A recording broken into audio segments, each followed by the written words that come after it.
चलो जी, एक और चैप्टर, एक और वीडियो शुरू कर रहे हैं। कंपेयरिंग क्वांटिटीज, क्लास 7 का एक और टॉपिक। इससे पहले हमने लाइंस एंड एंगल करा है। अगर लाइंस एंड एंगल से प्यार हो, लाइंस एंड एंगल्स आता हो तो अच्छी बात है, नहीं आता तो वीडियो देख लेना। चलो जी, अगला चैप्टर शुरू कर रहा हूँ, कंपेयरिंग क्वांटिटीज। बहुत क्वेश्चन आते हैं इसके अंदर में से, बहुत क्वेश्चन बनते हैं क्योंकि बहुत सब कुछ दे रखा है इन्होंने। सबसे पहला जो टॉपिक इसके अंदर हम स्टार्ट कर रहे हैं वो कर रहे हैं बेटा परसेंटेज। परसेंटेज देखो, परसेंटेज का सिंपल फंडा है, आपको ना ये लगा हुआ दिखता है। क्या होता है? ये लगा हुआ दिखता है। अब इस अकेले का मतलब है कुछ, जहां आपको ये चीज दिख रही है वहां पर सिंपल सा लॉजिक है कि मुझे क्या करना है बेटा, इसकी जो वैल्यू है ना वो याद रख लो 1/100 के बराबर है। हमेशा इसकी जो वैल्यू है ना वो 1/100 के बराबर है। कि अगर आपको कहीं पे भी ये दिख रहा है तो इसका मतलब है 1/100। अब आएंगे क्वेश्चंस कैसे, क्वेश्चंस आते कैसे बेटा, आपको फ्रैक्शन दिया होता है, फ्रैक्शन से परसेंटेज बनाने को कह दे तो एक्सरसाइज को करेंगे, एक्सरसाइज से सारे क्वेश्चन करा दूंगा आपको, एक्सरसाइज से सारे कॉन्सेप्ट क्लियर कर दूंगा। तो एक्सरसाइज शुरू करते हैं बेटा। देखो, अगर आपको वो परसेंटेज निकालने को बोल रहा है किसी भी क्वेश्चन में, तो मेरा सिंपल लॉजिक जो मुझे याद रखना है, परसेंटेज का मतलब है मुझे मल्टीप्लाई करना है 100 से, कुछ भी हो जाए। अगर मुझे परसेंटेज में कन्वर्ट करने के लिए बोला गया है, बोल रहा है परसेंटेज में बदलो, तो आपका सिंपल सा काम है कि क्या करना है, मुझे 100 से मल्टीप्लाई करना है। तो जैसे एक क्वेश्चन है आपकी एक्सरसाइज का, पहले एक्सरसाइज का क्वेश्चन दिखाते हैं। आपको दे रखा है एक फ्रैक्शन दे रखा है, उसको कह रहा है परसेंटेज में बदलो। जैसे दे रखा है आपको 1/8, एक फ्रैक्शन है 1/8। तो 1/8 को फ्रैक्शन में जहां मुझे दिख रहा है ना परसेंटेज में बदलना है, तो कुछ मत करो, इसको 100 से मल्टीप्लाई कर दो, 100 से मल्टीप्लाई कर दो। अब काटापीटी करने में उस्ताद हो भैया, 2 से उड़ा दो इसको, 4 बारी में चला जाएगा, इसको 2 से हटा दो, 50 बारी में चला जाएगा। फिर से 2 से काट दो, 2 बारी में चला जाएगा ये, और ये 25 बारी में चला जाएगा। तो आंसर आ रहा है 25/2। यहां क्वेश्चन छोड़ना नहीं है, डिवाइड करोगे तो आंसर बनेगा लगभग 12.5। और ऐसे 12.5 लिख के आगे तो आधा नंबर गवा दिया। क्या लगाना है, बस छोटा सा परसेंटेज का साइन लगा दो। तो इस तरीके का पहले टाइप का क्वेश्चन आपको दिखेगा पहली एक्सरसाइज में, कि आपको कोई भी फ्रैक्शन दे रखा है और बुड़वक अगर कह रहा है कि परसेंटेज को बढ़ाओ, परसेंटेज में बदलो, तो कुछ मत करो, मल्टीप्लाई कर दो, किससे, 100 से आपका काम हो जाएगा। अब दूसरे क्वेश्चन में अगर आऊं तो दूसरे क्वेश्चन में देखोगे आपको ना एक डेसिमल दे रखा है। दूसरे क्वेश्चन में आपको डेसिमल दे रखा है और उस डेसिमल को पहले बढ़ाओ फ्रैक्शन में। डेसिमल डायरेक्ट बदलता नहीं है बेटा, परसेंटेज में डेसिमल से फ्रैक्शन बनाना पड़ेगा। देखो क्वेश्चन है इस तरीके से 0.06, 0.06 या 0.065, आपकी बुक का ही कर लेते हैं 0.065। अब सिंपल लॉजिक है यार, मुझे पता है कि अगर मैंने इस पॉइंट को हटाया तो इस पॉइंट को हटाने के बाद याद रखना बेटा कि जितने नंबर पीछे होते हैं उतने ही जीरो इसके साथ लगा दो, उतने ही जीरो इसके साथ लगा दो। तो ये मेरा क्या बन गया 65/100। अब फिर ये फ्रैक्शन में तैयार हो चुका है और परसेंटेज में बदलने के लिए मुझे सिंपल सा गेम खेलना है। क्या है, इसको 100 से गुना कर देना है। 100 से गुना करते ही भैया मेरा आंसर आ गया, कितना आ गया 65%। जैसे एक और क्वेश्चन है, आपकी बुक का ही कर लेते हैं 12.35। हाँ बेटा, अब तो इतना तो तू होशियार है कि अब तेरे को पता है कि तू इस पॉइंट को हटाएगा तो नीचे कौन आएगा, 100 आएगा। सॉरी जी, तो 100 आ गया। अब फ्रैक्शन बन गया तो 100 से गुना कर दे, 100 से 100 कट गया तो 12.35 तेरा आंसर आ गया। ये पहले टाइप का क्वेश्चन आपको देखने को मिलेगा। फिर आते हैं बेटा आगे, अगले क्वेश्चन पे आते हैं, चौथा क्वेश्चन कराते हैं। अब थोड़ी सी कंफ्यूजन होती है हमें।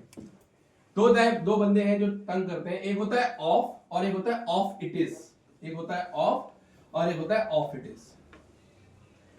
क्वेश्चन नंबर चौथा, अगर आपको क्वेश्चन में दिया हुआ है, मेंशन करा हुआ है, आप क्या करते हैं 5% ऑफ, सॉरी रे क्या हो रहा है, 5% ऑफ 600 का 5% निकालो। तो सिंपली क्या करना है बेटा, इसको तोड़ना सिखाता हूं। अगर ऑफ लिखा है तो सिंपली चलो 5 का 5 लिख दिया, इसकी वैल्यू मैंने क्या बोली थी, इसकी वैल्यू क्या होती है 1/100, तो इसके नीचे क्या लग जाएगा 100। ऑफ का मतलब अगर खाली ऑफ है तो उसका मतलब होता है मल्टीप्लाई, खाली ऑफ का मतलब होता है मल्टीप्लाई, ऑफ का मतलब है मल्टीप्लाई। फिर यहां पर क्या है 600, तो 600 लगा दो। आ दो जी, 0 से 0 को काट देते हैं, 0 से 0 को काटा तो बचा 6, तो 5 into 6 is equal to 5 into 6 is equal to आपका आ जाएगा 30। पर यहां परसेंटेज नहीं, क्योंकि परसेंटेज थी वहां पर। इसका कहने का मतलब क्या है इसका कहने का मतलब क्या है कि 600 का 5% कितना होगा, 600 का 5% कितना होगा। ऐसी ये तो हो गया ऑफ वाला।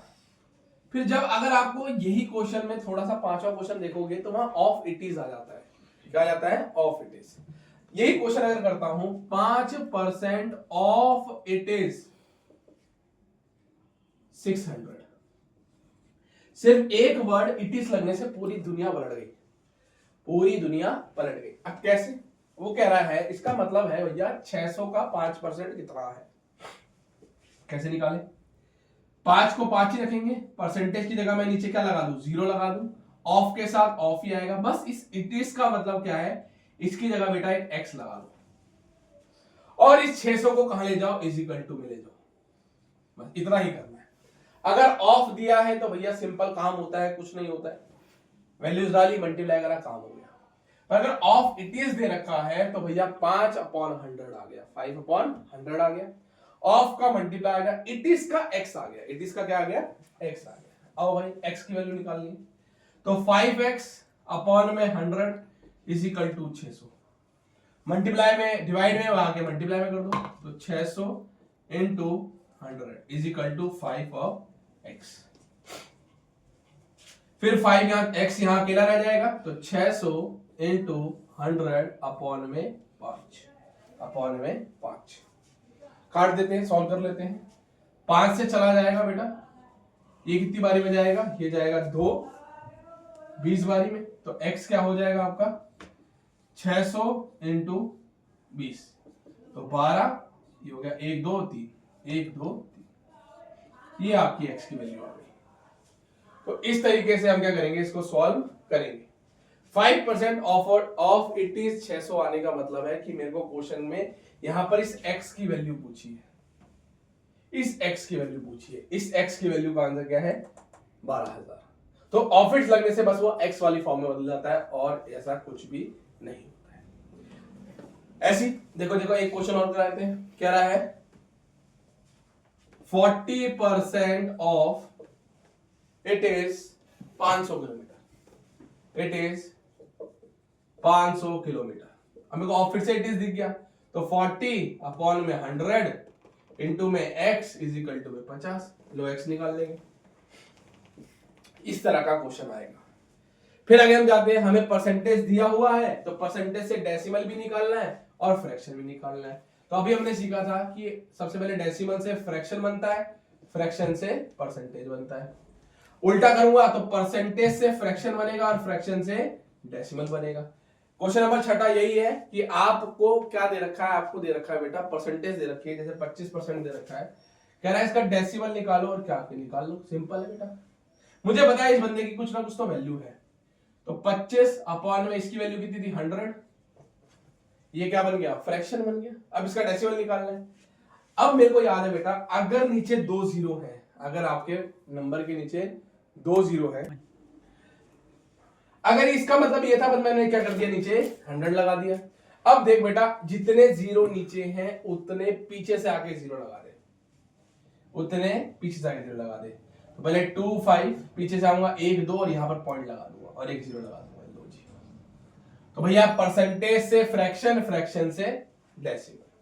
तो ये आपका क्वेश्चन नंबर 6 हो गया।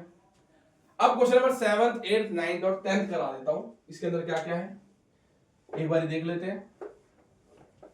अगर 6 7 8 देखें, आसान है बेटा, बस एक लॉजिक याद रखना, दुनिया में जितनी भी चीजें हैं वो 100% से ज्यादा नहीं है। पेपर में भी बेटा तो 100% ही नंबर ला सकता है, 100 से ज्यादा नहीं लाता है। 110 120 तो किसी का चाचा भी नहीं ला सकता है। तो आओ दिखाते हैं क्या करना है। क्वेश्चन नंबर 7 को अगर पढ़ोगे तो कहता है कि भैया एक सिटी के अंदर, एक शहर के अंदर फीमेल जो है वो 30% है, मेल जो मेल आदमी है वो आपके हैं 40%, और जो बचे हुए हैं वो चिल्ड्रन है। जो बचे हुए हैं वो कितने हैं? चिल्ड्रन है। कहते हैं चिल्ड्रन कितने होंगे? अरे बेटा मेरे को पता, टोटल तो पता है कितना होता है, 100%। इन दोनों को प्लस कर देगा, कितना हो जाएगा? 70 हो जाएगा। तो बचे कितने? तो बच्चे कितने परसेंट आ गए? 30%। देखो इतना आसान है भाई। एक चीज का याद रखना है कि टोटल परसेंटेज कितने के बराबर होती है? टोटल परसेंटेज होती है 100 के बराबर। तो 30% आपकी औरतें थी, 40 आदमी थे, दोनों को प्लस करा 70% बन गया। बचे कितने? थोड़ा सा जूम करोगे तो देर को थोड़ा सा जूम करोगे तो तुम्हारा काम हो जाएगा आसान। दिमाग को थोड़ा सा जूम कर लो बेटा, आसान होता है बिल्कुल। कितने परसेंट चिल्ड्रन बच गए? चिल्ड्रन बच गए बेटा सिर्फ और सिर्फ 30% बच गए। अगर आप पढ़ते हो बेटा क्वेश्चन नंबर 8 हुआ, 7वां तो बड़ा आसान है, पर 8वें में ना थोड़ा सा दिमाग लगाना है, और थोड़ा सा दिमाग मैं समझता हूं तुम्हारे पास तो है।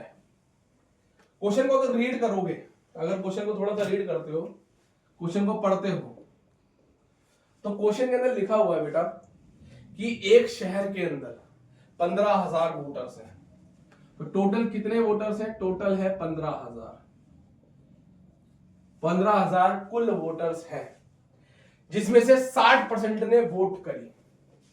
वोट कितने लोगों ने करी? 60% ने वोट डाली। अब पूछता है कितनों ने वोट नहीं डाली। अरे यार ये तो बच्चों वाला सवाल है यार। टोटल 100% थी, तो कितनों ने वोट नहीं डाली? तो भैया कितने हो गए? 40% लोगों ने वोट नहीं डाली। अब क्वेश्चन में ना थोड़ा सा देख लेना कि वो क्या पूछ रहा है। क्वेश्चन में उसने पूछा कितने लोगों ने वोट नहीं डाली है। इन 15,000 में से कितने लोगों ने वोट नहीं डाली है, तो मैं परसेंटेज जो उठाऊंगा वो इसकी उठाऊंगा, जिन्होंने वोट नहीं डाली है। वोट डालने वालों की मत उठा लेना, फिर गवारे आप। तो क्या करते हैं बेटा, मेरे को पता है 40% निकालना है। किसका? 40% ऑफ किसका? टोटल का। 40% किसका? टोटल का। 15,000 का 40% निकाल दो, उतने बंदे निकल जाएंगे ना टोटल लॉजिक, क्योंकि 15,000 के 40% ने वोट दे दिया, तो इसका 40% निकाल लो। तो 40, इसका 100, इसका इंटू इनका 1500। देखो भाई 2 0 से 2 0 ईमानदारी के काट दो, 40 इंटू 150 कर लो, तो ये हो जाएगा आपका 9,000 लोगों ने वोट नहीं डाली है। 9,000 लोगों ने टोटल वोट नहीं डाली। तो इस तरह के क्वेश्चन होते हैं, इजी होते हैं, आराम से होते हैं। तो पहली एक्सरसाइज आपकी यही थी, कंप्लीट टॉपिक था, कर लोगे, बाकी बचे हुए क्वेश्चंस को ट्राई करना, हो जाएगा।